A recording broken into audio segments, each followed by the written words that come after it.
कि अब कोई ये कह रहा है कि चीफ जस्टिस के फैसले के बाद इस देश में मजहबी जंग शुरू हो जाएगी। नरेंद्र मोदी जी, आप इख्तिदार पर हैं, आपकी पार्टी के लोग इस तरह की बात करेंगे? आप तो भारत के संविधान पर हल्फ लिए हैं कि इस देश में ये अंबेडकर का देश, ये मौलाना अबुल कलाम का देश, ये भगत सिंह का देश, अल्लामा फजल खैराबादी का देश, हुसैन अहमद मदनी का देश, महमूदुल हसन का देश, ये टीपू सुल्तान का देश। यहां बोल रहे मजहबी जंग शुरू हो जाएंगी। मोदी जी, बाबरी मस्जिद का फैसला हमारे खिलाफ आया तो क्या हमने ये जुमला कहा था कि मजहबी जंग शुरू हो जाएगी? हमने कहा था कि supreme court is supreme but infallible, but not infallible. Babri मस्जिद को तोड़ने वालों का क्रिमिनल केस का फैसला आया, किसी को सजा नहीं हुई, हमने कहा कि मजहबी जंग शुरू हो जाएगी। 5-5 साल से बच्चों की बेल नहीं रहे, उनकी मां बाप मर रहे हैं, मर गए हैं, हमने यह कहा कि मजहबी जंग शुरू हो जाएगी। CAA का कानून है, हियरिंग नहीं होती, क्या हमने कहा कि मजहबी जंग शुरू हो जाएगी? UAPA में डालकर हमको सड़ाया जाता है कि हमने जुमला कहा कि मजहबी जंग शुरू हो जाएगी। नरेंद्र मोदी जी, आपकी पार्टी के लोग कह रहे हैं कि रिलीजियस वॉर शुरू हो जाएंगी, मजहबी जंग शुरू हो जाएगी। किसको डरा रहे हैं ये लोग? अदलिया को डरा रहे हैं आप। इख्तिदार में रहकर अदलिया को डराएंगे आप। आपके हक में फैसला आया तो आपके मुंह में लड्डू फूटते हैं और आप रिलीजियस वॉर शुरू हो जाएंगी। यही फर्क है हम भारत के उन मुहिबान भारत में जिसमें हिंदू मुसलमान भी है, हम जब हमारी मर्जी के खिलाफ भी फैसला आता है हम उसको कबूल करते हैं।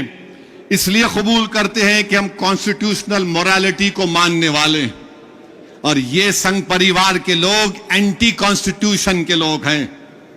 ये संविधान को तो मानते मगर उसको सब्सक्राइब नहीं करते हैं।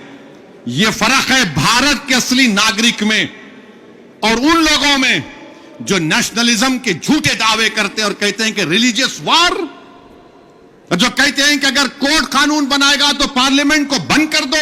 अरे अगर तुम पार्लियामेंट में बैठकर अपनी अददी ताकत की बुनियाद पर मुझे मिटाने का कानून संविधान के खिलाफ बनाओगे तो मेरे पास चारा क्या बचता है कि मैं अवाम में जाऊंगा और फिर कोर्ट को जाऊंगा। हम कोर्ट को गए, अवाम में भी जा रहे नहीं। कोर्ट कानून कैसे बनाएगा? अरे जालिमों, सुप्रीम कोर्ट का जजमेंट कानून का मौकफ रखता है। पढ़ो, तुम लोग ट्यूबलाइट हो, तुम लोग थम्स अप हो, तुम्हारे दिमाग में एक ही बात बैठा हुआ है, नहीं मोदी है तो खुदा है। अरे खुदा था, है और रहेगा उसी का नाम।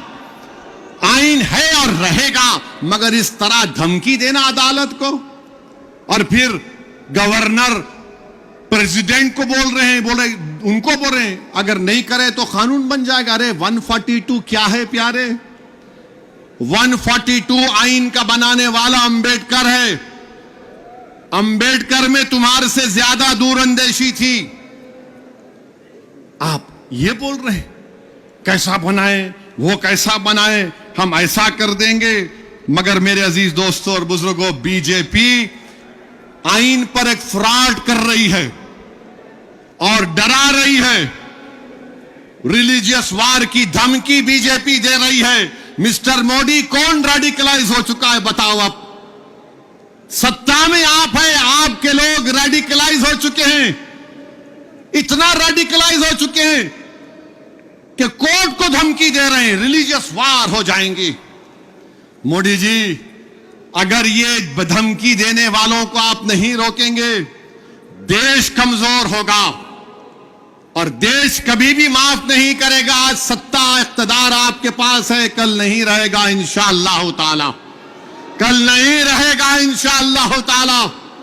अब भारत का हिंदू भी जान चुका है कि वक्फ का कानून बनाए तो क्या मेरे को नौकरी मिलती।